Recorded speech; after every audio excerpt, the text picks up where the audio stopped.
from a homeowner's perspective. We are, because we're both homeowners. We are both homeowners. Believe it or not. We're both upside down homeowners. I know, isn't that awesome? So we're just like you. Yeah. No, I missed a payment. Now what do?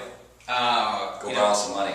Bury your head in the sand. Yeah. That's what happens a lot of the times. Pack up and leave. Pack up and leave. Yeah. But what do? You're somebody there because, there's a whole section that we sometimes teach in this in some of our other classes on the anatomy of a bad month, as we call it. Right. And all we mean by that is things can snowball out of control very quickly. You miss a payment, it's like, you know what, if I can just get some overtime, work a few extra hours, I'll make that payment up. But what do you know, the air conditioning goes out, or there's a problem with the car, and catching up sometimes is not as easy as it seems. Sure. So there are options out there for homeowners, and we just wanted to walk through a few of those steps to let them know what they can do. Yeah, one of the things in which we teach in our class is if you humanize your situation with the lender, and the example that I use all the time is if you borrow the money from your grandmother to purchase this property, and you weren't going to pay her back, that you had a glitch, life happens, something went wrong, you don't have the money to pay that month, would you avoid grandma, or would you call grandma and say, hey, I got a problem, right, and at least put her on notice? Now, depending on your family dynamics, some people wouldn't call grandma. They take grandma's money, they go buy a house and say, screw grandma, I'm all done with this. But most people would call grandma. So if we humanize this, and no matter who we're borrowing the money from, if we make the connection, at least make the phone call to say, I have a situation, I'm going to be late.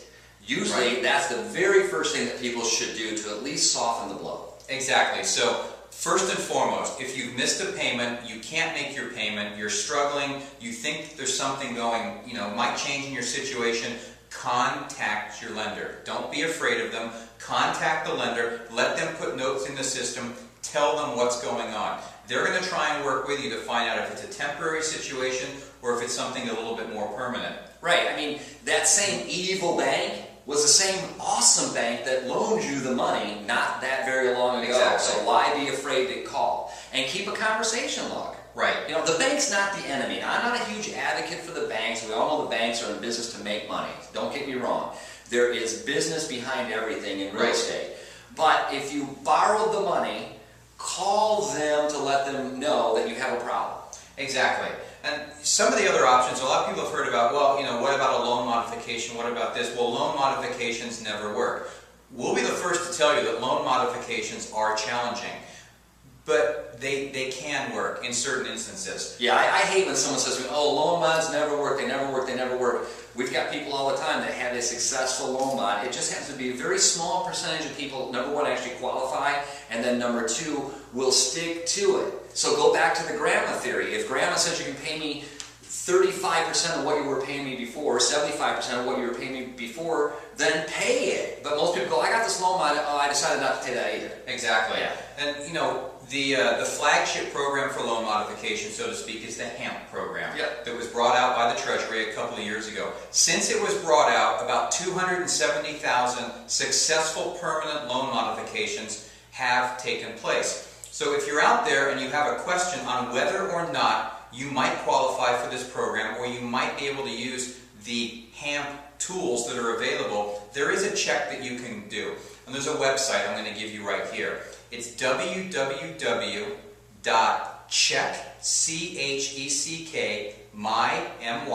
N as in Nancy, P as in Paul, V as in Victor, checkmynvp.com. Nice. That is a mouthful, but that right there is an area where you can actually go in, and it's the same system a lot of the lenders can use. You can walk right through there, and it lets you know what your eligibility could be. And it's going to give you a rough idea up front whether or not that modification may work. Right. If you find out that it doesn't work, there's several other options that are available to you. It doesn't mean I missed a payment, I get foreclosed on. Right. There's other things there. And in addition to working with your lender, there's a website that's been set up by the Treasury called makinghomeaffordable.gov that's got all kinds of information on there, and you can get free counseling and assistance from a HUD counselor. Financial counseling, right? Right. Let's make sure we're not marriage counseling. Yeah, we don't want to add, drug counseling or marriage counseling. Exactly. So financial counseling. On your mortgage. On your mortgage. Exactly. Not your motorcycle. Not your motorcycle. Got it. That's another. If those options aren't going to work, it doesn't necessarily mean foreclosure, does it? No, it doesn't. Okay, so there's some other options there. One of the other options that's out there is a forbearance. Forbearance, So absolutely. you want to tell people what a forbearance is all about? A forbearance is basically when you run into a situation where you can't make your payments and you start falling behind, and you ask the bank to not forgive the debt, but put the debt on the back end of the loan and then allow you to start making payments again in the future. So you're basically pressing pause is what you're doing. You're saying, listen, for example, there's a medical condition in the family. Maybe the husband got hurt at work. He's going to be off work for 6 months. Can we have a 6-month forbearance, and we'll start making the payments again in 6 months? And another one that qualifies for situations like that are military. So Yes. military that are overseas, there are special programs in place to put a forbearance plan in place with your lender to help while you're overseas serving. Correct. In addition, as you know, they're short sales. Short sales. I love short sales. I really do. I mean, I've focused on short sales for so many years. It's like when there's, in our market, because there's so many short sales, when we find a standard sale, you know, I do my big happy dance. Exactly. Okay, it's like, well, someone has equity. Don't do that But again. I won't. It's pretty embarrassing myself, and especially when I rewatch the video. But the short sales, I mean, they are really, in my humble opinion, they are the best thing that I have had seen happen in real estate since I started in 1990. They are fantastic. And if a short sale is not going to work either, there are situations where a deed in lieu can come into play. What exactly would a deed in lieu be? Well, a deed in lieu is basically a situation where the homeowner is saying, listen, I don't qualify for a short sale, hypothetically. I don't qualify for a forbearance. A loan modification I don't qualify for. So what I would like to do is I'd like to give you the keys back and the deed back to this property and leave peacefully. It's sometimes called a friendly foreclosure. Yeah, I kind of like that phrase. Friendly. It sounds better, deed in lieu. That always freaks people out, but friendly foreclosure. Friendly foreclosure. And some of the situations that occur on why someone would end up with a deed in lieu, it could be a situation where the loan is more than 12 months delinquent. Yeah. There's certain parameters, depending upon the investor of the property, where a short sale is no longer an option. The loan is so far behind that they just want the property back and they want you to cooperate with them.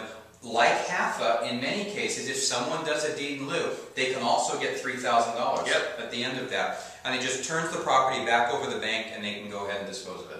Yeah, and there are processes in place that have to take place. I mean, Right. There's a system in place that you have to go through. You can't just say, "Oh, loan mod didn't work. I'm going to do a deed in lieu of foreclosure, a friendly foreclosure. Here's the keys." It doesn't work like that. So what we've explained is that the process is loan mod first.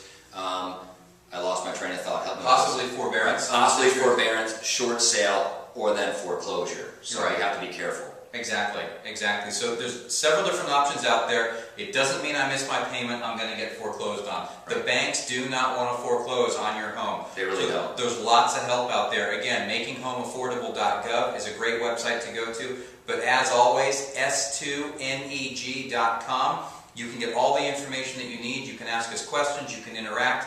Find all kinds of resources and information for your specific situation. Yep, send us success stories, complaints. If you don't like our videos, tell us what you don't like. If you just don't like us, then tell us. I'm fine with that. And if there's something you want to see, there's a topic you want us to cover, let us know. Yeah, please. We may or may not do it. No, we probably will. We would. So, yeah, thanks for watching, and we'll see you next time. See ya.